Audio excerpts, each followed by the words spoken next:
Difficile ou déchirant, le départ des migrants de leur pays est ici mis en scène dans un jeu de loi réadapté. Sur leur chemin, de nombreux facteurs entrent en compte, et notamment la compréhension des lois de chaque pays. Autour de la table, plusieurs associations et collectifs spécialisés dans le droit du travail.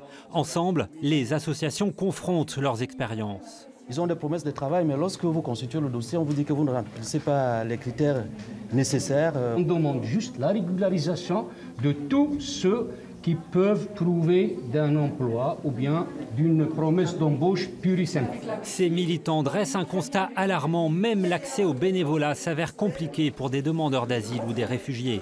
Ils dénoncent une méconnaissance du droit du travail. Le droit du travail, le droit au travail, c'est ça.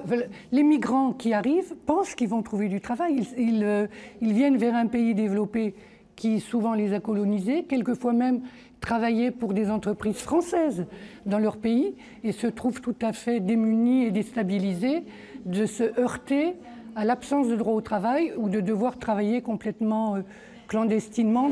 Elisabeth, elle, gère la scolarisation des enfants roumains qui vivent en squat ou en bidonville. Son engagement est un véritable casse-tête. Les employés demandent un justificatif de domicile. Bon, il se trouve que justement, ce sont des gens qui n'ont pas de domicile. Donc voilà, on leur dit, s'ils ne sont pas accompagnés, on leur dit, vous revenez nous voir quand vous aurez un justificatif de domicile.